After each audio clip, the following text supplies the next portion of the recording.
Des de l'Ajuntament de Vilafranca i amb l'ajuda de la gent del nostre poble, anem a fer que les activitats no paren.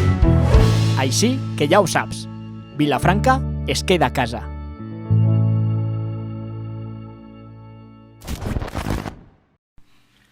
Hola, sóc Isabel. Estic ací a l'oficina de turisme perquè estic esperant a un grup que m'han dit que volen veure el Museu de la Pedra en Sec. I és que la nostra pedra en sec mola mogolló.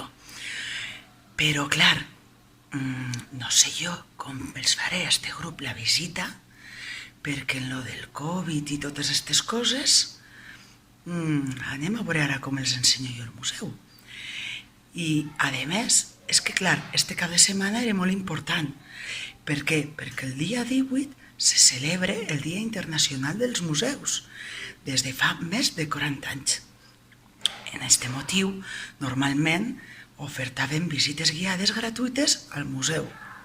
Ah, que els de la visita sou vosaltres. Vale, ja ho entenc. Pues entonces, anem a començar. L'any 2006, Vilafranca obrí les portes del Museu de la Pedra en Sec, ubicat en la primera planta de l'antic edifici de la Llotja, al casc històric de la població.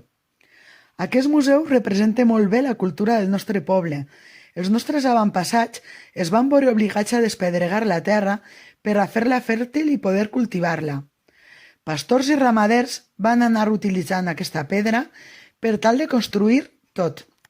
Quan diem tot, és tot.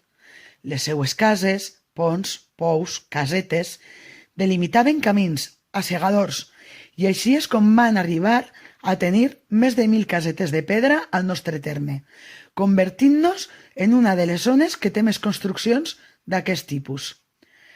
Totes aquestes construccions les tenim molt ben representades en una gran maqueta al nostre museu.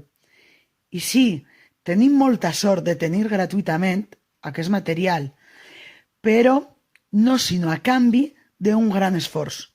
Per què? Perquè és més fàcil construir en pedra o en rajola. Per què l'anomenem pedra en sec?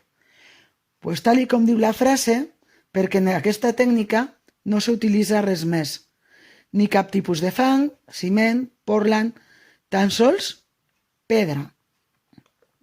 Creuen que totes les pedres valien? Ací a la comarca tenim una dita que ho explica molt bé. Tota pedra fa paret. Què és el que més m'agrada a mi del museu? Pues ho tinc claríssim, les finestres. Sí, les finestres. Perquè ens donen una visió única de les zones de les vegues, on podem disfrutar d'aquestes construccions reals, tal i com les tenim en la nostra natura. Per això, quan es crea el museu, es fa adherit a 3 rutes senderistes, la de les Virtuts, la del Pla de Mosorro i la de la Parreta. Així la gent pot observar els diferents tipus de construccions. Són rutes aptes per a públics de totes les edats i no és necessari tenir ninguna preparació física per a poder fer-les. Són altament recomanables i totes comencen en una paret exageradament gran que es va fent xicoteta, així que no tenen pèrdua. A més, si els agrada el senderisme, es poden unir en altres rutes homologades per allargar una miqueta més el passeig. També tenim una maqueta de les casetes de Calces Blaves, construcció del nostre terme. I és que conta la llegenda que un bandoler anomenat així per la seva vestimenta amb calces d'aquest color es va guanyar aquest sobrenom. Com que era perseguit per la justícia, es va construir una sèrie de túnels i casetes amb diverses entrades i sortides per tal d'amagar-se, i així va ser com mai la Guàrdia Civil el va poder trobar. Al museu també expliquem com construir parets, casetes i inclús com feien els pous. Tenim 3 casetes que van guanyar al 2006 un concurs de maquetes.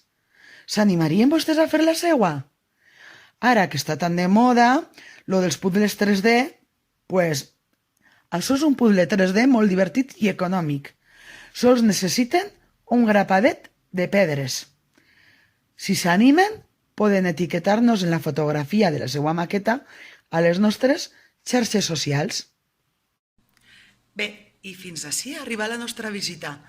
Espero que els hagi agradat.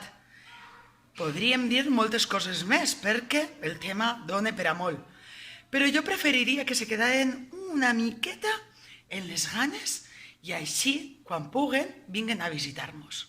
Adeu!